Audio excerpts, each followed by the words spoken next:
Estamos na lição de número 8 com o título Uma lição de humildade. Com quem nós vamos aprender? Justamente com o mestre, porque ele diz: aprendei de mim que sou manso e humilde de coração e encontrareis descanso para a vossa alma. Então, aprendendo com Jesus, justamente quando ele se reúne na última celebração de Páscoa com os seus discípulos, ele diz: desejei muito comer convosco esta Páscoa. E ali ele vai instituir a celebração da ceia do Senhor, ou Santa Ceia, da melhor forma que você queira falar ou entender. Mas ali Jesus agora, ele nos dá um grande exemplo, porque no contexto daquela época, o menor na mesa ou o serviçal da casa deveria lavar os pés dos demais. E nos dá a entender que quando Pedro e João faz todo o preparativo para aquela ceia, João senta ao lado de Jesus, Judas Iscariotes do outro lado, e parece-nos que Pedro é o último a sentar à mesa. Talvez Pedro seria ele que deveria lavar os pés de todos, mas agora Jesus se levanta, lava os pés de todos. Quando chega em Pedro, Pedro diz: de maneira nenhuma lavar os meus pés, porque parece que ele estava constrangido, e Jesus fala com ele: tu me chama de mestre, Senhor, e eu sou. Se eu não lavar os teus pés, você não tem parte comigo. Então Pedro diz: lava os pés, Senhor, lava a cabeça, lava as mãos. E Jesus disse: lavando os pés, está representando todo o corpo, a alma, ou todo o nosso interior. Então Jesus dando o exemplo que ele lava os nossos pés, ou seja, ele lava nossas vidas através da tua santa e bendita palavra. Jesus agora dando o exemplo, e ele disse para os seus apóstolos para seguir este exemplo. No texto áureo, João capítulo 16, capítulo 13, versículo 15: porque eu vos dei o exemplo para que, como eu vos fiz, façais vós também. Verdade prática. A submissão e o serviço são características de maturidade e grandeza no percurso do crescimento espiritual do cristão. Então, pessoas que têm dificuldade de submeter-se, pessoas que têm dificuldade de obedecer, pessoas que têm dificuldade de se humilhar, né? Então essas são características que todos nós, seres humanos, nós precisamos de amadurecimento da graça do Espírito Santo. Leitura bíblica em classe se encontra em São João capítulo 13, do versículo 1 ao versículo de número 10, nós vamos agora para a nossa introdução para essa valiosa lição. Nesta lição iremos analisar a narrativa do capítulo 13 do Evangelho de João. Este episódio bíblico retrata o ato de Jesus conhecido como lava-pés. Este capítulo oferece-nos uma valiosa lição sobre humildade cristã. A partir desse exemplo de Jesus, somos convidados a servir o próximo de forma humilde. Na parte primeira, uma história real sobre a humildade. No item 1, lava-pés, nessa passagem do Evangelho segundo João, quando Jesus, lavou os pés dos seus discípulos, esse exemplo que ele está trazendo para nós aqui, ele utiliza o exemplo de um servo da casa, ou o menor que houvesse, que estivesse ali presente naquela ocasião.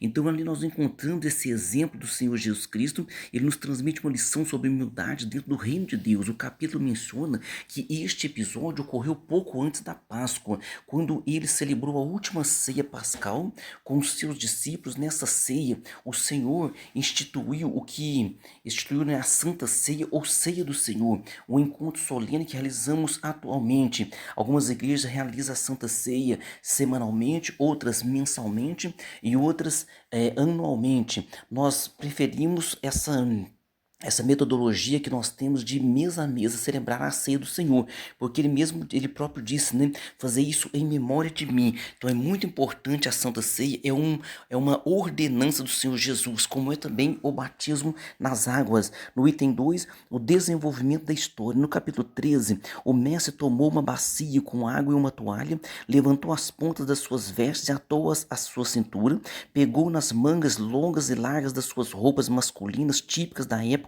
e amarrou-as atrás do pescoço. Lembrando que nos parece, nós que temos uma cultura diferente, parece que o povo daquela época, tanto os homens quanto as mulheres, vestiam a mesma vestimenta, seria um vestido longo. Não é, havia diferença entre o vestimento masculino e a vestimenta feminina. Este gesto era uma forma de cingir-se para realizar o trabalho, e permitindo que tivesse as mãos e as pernas livres para realizar a tarefa do ato do lava-pés, ao qual o Senhor Jesus Cristo fez naquele momento. Este costume, nos tempos bíblicos, fazia parte dos cuidados prestados aos convidados por parte do Senhor da casa. Então Jesus é o Senhor da casa, Ele é o Senhor do universo, Ele é o Senhor do planeta. No entanto, Ele veio para nos servir. Ele mesmo disse, né? O Filho do Homem não veio para ser servido, mas veio para servir.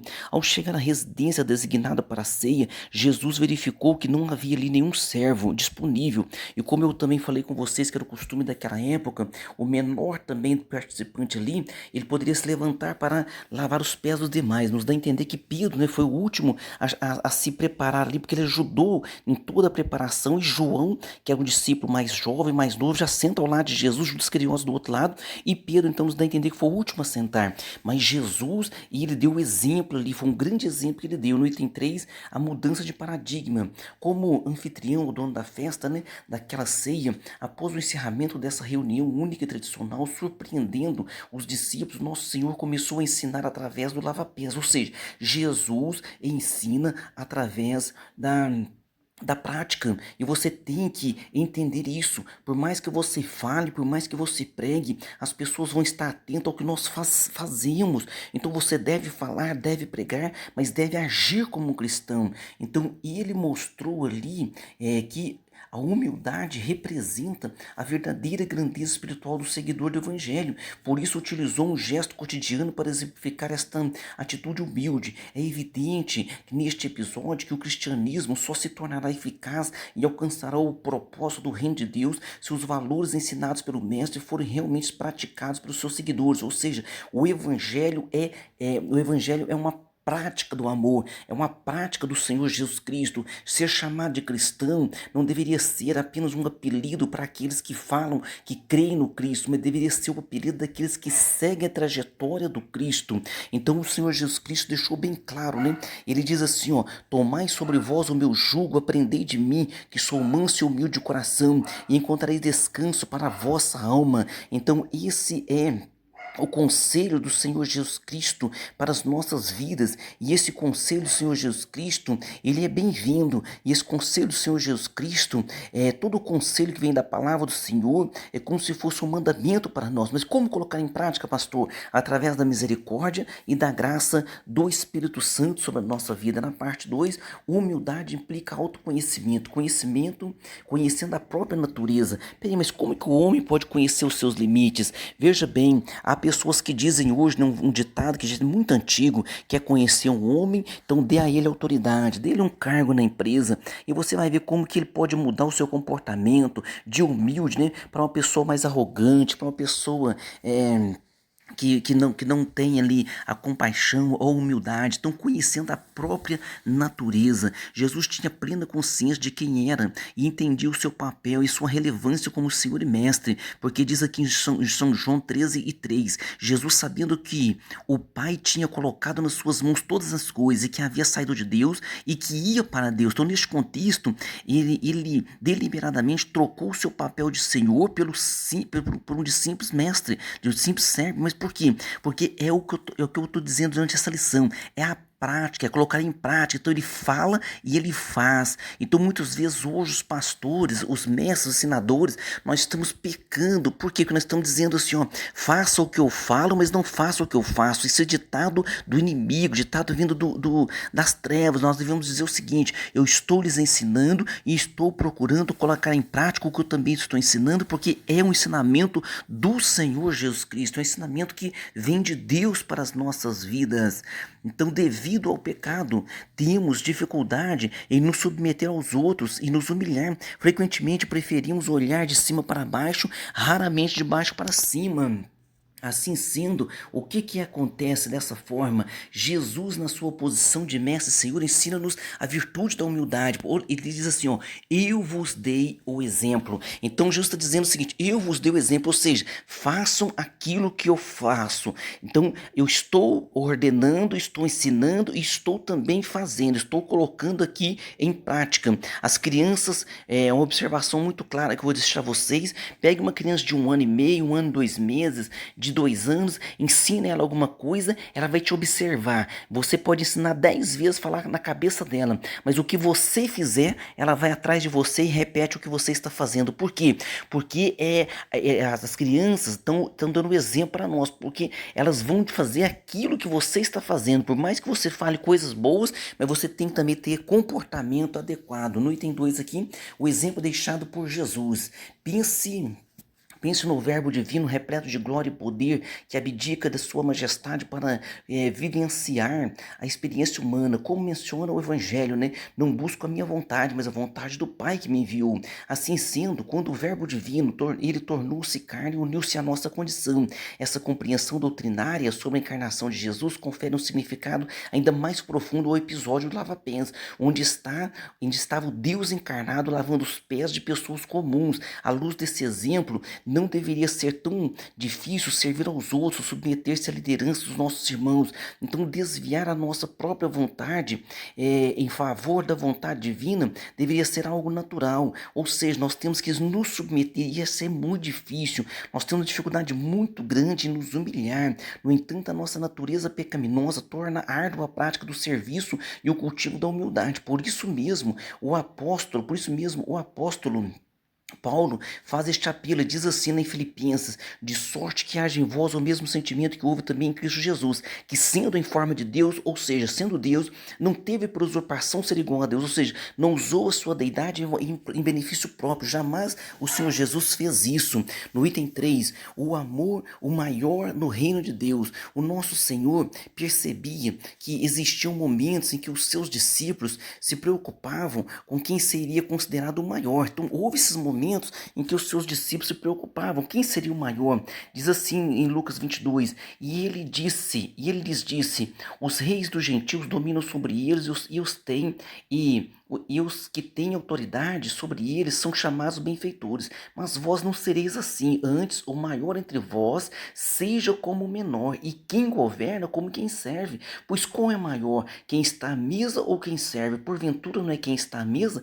Eu, porém, entre vós sou como aquele que serve. Por exemplo, na igreja, o pastor, será que ele é o maior ou ele é quem serve a todos, ou ele é o empregado de todos, né? Assim, ensinava aos discípulos qual deveria ser o verdadeiro espírito entre eles, especialmente após a sua partida. No reino de Deus prevalece sempre a ideia de o primeiro serve o último. Então o Senhor Jesus Cristo também deixou essa ideia, né? Os últimos serão primeiros. Portanto, no reino de Deus deve haver humildade como verdadeira motivação para o serviço, nunca egoísmo ou interesses pessoais, que é o que mais nós temos visto nos últimos tempos. Que o Senhor então traga a sua graça e a sua misericórdia e nos capacite para esta grande obra. Na parte 3 e última, humildade versus ostentação, uma competição silenciosa. Jesus estava ciente de que entre os seus discípulos existia uma competição discreta, havia uma competição, né? Não, em São Lucas 9 diz assim, e suscitou-se entre eles uma discussão sobre qual deles seria maior. Mas Jesus, vendo o pensamento do coração deles, tomou uma criança e pula junto a si. Então Jesus, para resolver uma questão tão difícil, né, ele usou quem? Uma criança. O que é que a criança faz? A criança tem em si mesma a humildade. A criança tem em si mesma a capacidade de, quando uma intriga com a outra, daqui a pouquinho já estão brincando de novo. E se nós não nos fizermos como uma criança, de forma alguma poderíamos chegar ao reino dos céus. Já havia preocupações entre eles sobre quem ocuparia o lugar de destaque nesse eventual reino de Jesus, né? O que Jesus demonstra é que tal espírito não deve prevalecer entre os seus seguidores. Os líderes na causa do mestre não podem iniciar a sua jornada de forma errada. O caminho de humildade de Jesus, através do episódio do lava-pés, nosso Senhor Jesus revelou o caminho dos seus discípulos, não se alicerça, ensinou para eles, o caminho dos meus discípulos não se alicerça no sucesso material, na notoriedade ou na ambição. Entenda bem, pastor, eu posso desejar coisas maiores, eu posso desejar um carro melhor, desejar uma casa maior, claro que pode, mas só que a ambição é algo diferente. A ambição é aquilo que quando você quer mais sem estar satisfeito com aquilo que tem e sem medir consequências, e é um espírito dentro da pessoa que está agindo, que não é o espírito através do Espírito Santo, mas é um espírito através da capacidade, da capacidade que vem do inimigo sobre a vida daquela pessoa, trazendo o quê? Esse sentimento de ambição. Então o sentimento de ambição é diferente do sentimento de superação. Eu estou com um carro X hoje, amanhã eu vou comprar um melhor, vou me esforçar, vou pagar ele. É claro que você deve crescer, você pode prosperar e lembrar sempre que já é próspero, mas a ambição é algo que corrói o coração do homem. Então o Senhor Jesus sempre orientou de maneira para que a pessoa pudesse servir de maneira humilde. Dessa forma a igreja de Cristo estaria em desacordo com a dinâmica mundana da ostentação e da presunção. Então o mundo hoje, ele está dando crédito, está dando louvor às pessoas que colocam em prática a ostentação. Isso tem virado moda, né, no meio, principalmente até do meio evangélico. Diz assim o Senhor Jesus Cristo, São João capítulo 13: vós me chamais mestre e Senhor e dizeis bem, porque eu sou. Ora, se eu, Senhor e mestre, vos lavei os pés, vós deveis também lavar os pés uns dos outros. Significa lavar os pés? Não é chegar, colocar uma bacia de água e lavar, mas significa o quê? Humildade. A Bíblia também diz: considerai os outros maior do que você. Então, você tem uma capacidade talvez maior, um intelecto melhor, você tem um estudo maior, isso significa que você seja maior do que o teu irmão. Talvez seu irmão tenha muito menos capacidade nesse sentido de estudo, de intelecto, mas ele é um servo de Deus também. E nós que servimos a Deus, o Senhor não faz acepção de pessoas, não há maior ou menor. Aqueles que estão trabalhando, que servem, muitas vezes a pessoa pensa: eu sou um diácono, eu vou crescer para presbítero, eu vou crescer para evangelista, eu vou crescer para pastor. Ao contrário, nós vamos diminuir. Quanto mais nós pudermos diminuir, mais nós estaremos servindo no reino do Senhor. Um convite à humildade. A vida e os ensinos do Senhor, do nosso Salvador, constitui um convite para aprendermos com Ele. Então há um convite do Senhor Jesus Cristo: tomai sobre vós o meu jugo, aprendei de mim, que sou manso e humilde de coração, e encontrarei descanso para a vossa alma. Então ele diz: aprendei de mim. Nesse sentido, somos convidados por Jesus a cultivar um coração humilde, desprovido das armadilhas da ambição, da ostentação e do egoísmo. Somos chamados a partilhar dos mesmos sentimentos que pautaram a vida do nosso Senhor, o seu ministério terreno. Então nós temos que estar atentos, nos colocando sempre nas mãos do Senhor, de sorte que haja entre vós o mesmo sentimento que houve também em Cristo Jesus, que sendo em forma de Deus. Então o apóstolo Paulo deixou claro, né? Ele é Deus, não teve como usurpação ser a Deus, ser igual a Deus. Ele não usou a sua deidade de benefício próprio, mas aniquilou-se a si mesmo, tomando forma de servo, fazendo-se semelhante aos homens, achado em forma de homem, humilhou-se a que ponto? Humilhou-se a si mesmo, sendo obediente até a morte e morte de cruz. Olha como que o apóstolo Paulo foi feliz, né, na sua indagação, naquilo que ele escreveu, naquilo que ele ensinou, naquilo que ele deixou para nós aqui como exemplo, né? Conclusão: nesta lição abordamos, né, a relevância da virtude da humildade para um melhor autoconhecimento. Deste modo, começamos a perceber os nossos limites e aquilo que nos diz respeito ou não. Compreendemos que a humildade se opõe a uma cultura de ostentação, se opõe a uma cultura, né, da busca desenfreada pela fama e outros objetivos que não tem nada a ver com a simplicidade do Evangelho. Então muitos hoje no mundo evangélico estão se perdendo neste contexto. Que Deus guarde as nossas vidas. Vamos para nossas perguntas. Número 1, segundo João 13, como se manifesta o ato de cingir-se? Então esse ato de cingir-se, nos dias de hoje, é como se ele tivesse, né, pegado as suas mangas compridas da sua camisa, tivesse ali dobrado as mangas da sua camisa, dobrado ali um pouco ali da sua calça e falar: vou trabalhar, vou fazer isso. Então o Senhor Jesus Cristo cingiu-se e foi lavar os pés dos apóstolos. Pergunta 2, conforme a lição, o que a humildade representa a verdadeira grandeza espiritual do seguidor do Evangelho. Pergunta 3, por que razão Jesus trocou os papéis de Senhor para o papel de servo? Porque ele fez isso? Então, e ele deliberadamente, né, trocou o papel de Senhor pelo simples servo para ensinar os seus discípulos a importância da humildade. Pergunta 4, o que Jesus percebia sobre os seus discípulos conforme abordado na lição? Então o Senhor percebia que existia entre eles momentos em que havia uma disputa entre eles, uma concorrência entre eles. E hoje há disputa no meio evangélico: quem canta mais, quem prega mais, quem dirige a melhor igreja, quem dirige a igreja maior. Então há uma ostentação, há há um trabalhar de Satanás no meio do coração, principalmente dos obreiros, que Deus tenha piedade e misericórdia, para que nós possamos verdadeiramente colocar a humildade do Senhor Jesus Cristo sobre as nossas vidas e aprender verdadeiramente de Jesus. Pergunta 5: para que propósito a vida, para que propósito a vida e os ensinamentos de Jesus nos convidam? Ele nos convida, e os propósitos, né, o ensinamento do nosso Senhor Jesus Cristo constituem um convite para aprendermos com Ele sobre mansidão e humildade. Então ele diz: aprendei de mim. Então o nosso Senhor, nosso Salvador, o nosso Mestre, a nossa primeira referência, nosso referencial é o Senhor Jesus Cristo, e que Deus também levante homens e mulheres como referencial de pessoas que seguem o Senhor Jesus, e que nós também possamos nos espelhar, porque o apóstolo Paulo disse: sede meus imitadores como eu sou de Cristo. Amém? Deus abençoe você e sua família, e até a próxima aula.